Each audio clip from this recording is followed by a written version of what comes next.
ସାଙ୍ଗମାନେ ରୋଷେଇ ଘରେ ଆପଣ ଆପଣଙ୍କ ପତ୍ନୀଙ୍କୁ ଏହିସବୁ କାର୍ଯ୍ୟରେ ସାହାଯ୍ୟ ଓ ସହଯୋଗ କରିପାରିବେ। ରୋଷେଇ ଘରେ ଥିବା ଶାଗ, ସବୁଜ ପନିପରିବା ଇତ୍ୟାଦିକୁ ଧୋଇ ସେଗୁଡ଼ିକ କାଟିବାରେ ଆପଣ ସାହାଯ୍ୟ କରିପାରିବେ। ଭଜା କିମ୍ବା ଚଟଣି ପ୍ରସ୍ତୁତ କରିବାରେ ଆପଣ ସାହାଯ୍ୟ କରିପାରିବେ। ସାଙ୍ଗମାନେ ଖାଦ୍ୟ ପ୍ରସ୍ତୁତି ପାଇଁ ଆବଶ୍ୟକ ହେଉଥିବା ଜଳ ଭରିବା କାର୍ଯ୍ୟ ଆପଣ କରିପାରିବେ। ହଁ ସାଙ୍ଗମାନେ, ରୋଷେଇ ଘରେ ବ୍ୟବହୃତ ହେଉଥିବା ବର୍ତ୍ତନ ଗୁଡ଼ିକ ଧୋଇ ଆପଣ ପରିଷ୍କାର କରିପାରିବେ। ସାଙ୍ଗମାନେ, ରୋଷେଇ ଘରର ଅଳିଆ ଯଥା ମାଟି ଜମିଥିବା ଜିନିଷକୁ ଆପଣ ସଫା କରିପାରିବେ। ଗ୍ୟାସ୍ ଚୁଲାକୁ ପୋଛିବା ଏବଂ ଗ୍ୟାସ୍ ଚୁଲା ଲଗାଇବା କାର୍ଯ୍ୟ ଆପଣ କରିପାରିବେ।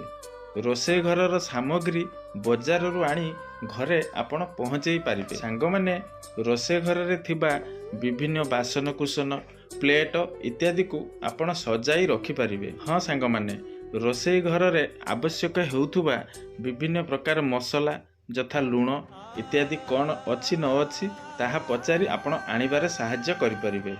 ସାଙ୍ଗମାନେ, ରୋଷେଇ ଘରରେ ରୋଷେଇ ପ୍ରସ୍ତୁତ ହୋଇସାରିବା ପରେ ଖାଦ୍ୟର ସ୍ୱାଦ ଓ ମସଲା ଠିକ୍ ଅଛି କି ନାହିଁ ଆପଣ ଚେକ୍ କରିପାରିବେ। ସର୍ବଶେଷରେ ବଳକା ଥିବା ଖାଦ୍ୟ ଗୁଡ଼ିକୁ ସାଇତି କରି ଆପଣ ରଖିପାରିବେ। ସାଙ୍ଗମାନେ, ଯଦି ଆପଣ ପତି ପତ୍ନୀଙ୍କ ମଧ୍ୟରେ ଏଭଳି ସହଯୋଗ ରହିଥାଏ ତେବେ ଆପଣଙ୍କର ସମ୍ପର୍କ ସୁଦୃଢ଼ ହୋଇଥାଏ ଏବଂ ସମ୍ପର୍କ ସବୁଦିନ ପାଇଁ ତିଷ୍ଠି ରହିଥାଏ।